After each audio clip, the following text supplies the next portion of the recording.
entire business environment so that we don't continue to lose the competitive edge to our neighboring countries. We're competing with frontier markets, and if care is not taken, companies will always run away from jurisdiction that does not offer them a competitive edge. The Honorable Speaker of the House of Representatives, Honorable Yakubu Dogara, there at the Stock Exchange. But right now, we'll go on another break, and when we come back, we'll be listening to what the new CEO of Skye Bank has on stock for shareholders and depositors.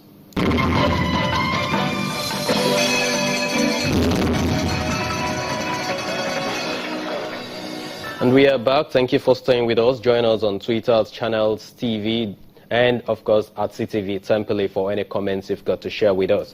Let's quickly take a look at the NASD OTC. That market was flat this week, given the fact that we had 2 days for trading and of course 3 days for the Eid al-Fitr celebrations. The USI was flat at 662.51, while the market capitalization, which is the total value of the market, stood at 439.67 billion naira. Volume traded was 353.61 million, and the value of what came in was actually lower by 70.62%, while deals executed ended downwards at 23.81%.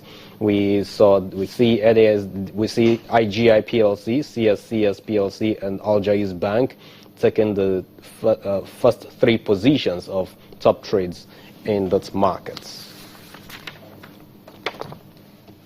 And last week's buy interest slowed amidst increased sell sentiment on Monday, driving average yield 0.3%. That's at the FMDQ market. Of course, it went higher to close at 14.0%, with increased activity observed on the March 2036 and July 2034 instruments on Friday. Average yields across benchmark bonds inched 0.1% higher to close the week at 14.1%, up 0.4% week on week. And of course, at the Treasury bills market, the average bills rates remained at last week's 9.4% as investors awaited the central bank's T-bills auction on the back of Friday's primary market auction. Average T-bills rates rose 0.6% to close the week at 10%, up 0.6% week on week as well.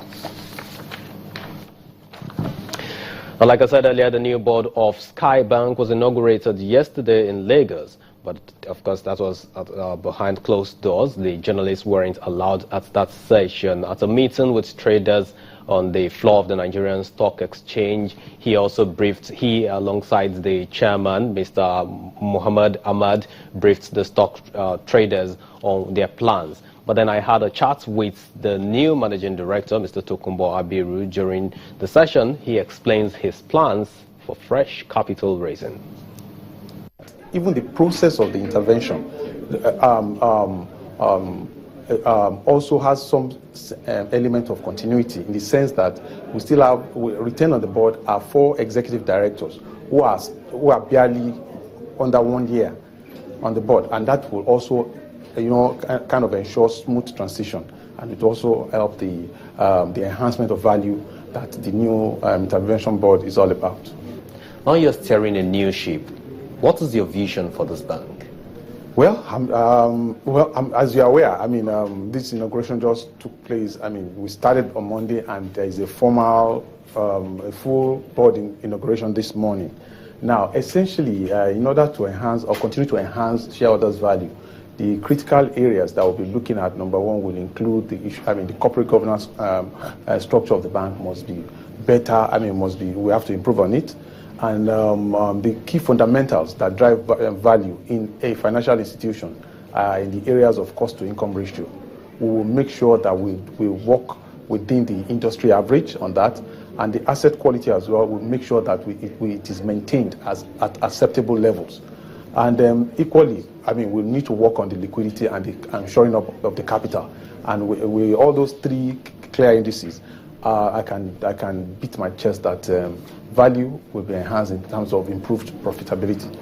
Some analysts have postulated that one of the key things that you get done the moment you hit the ground running will be to raise fresh capital, or eventually this bank will be nationalized?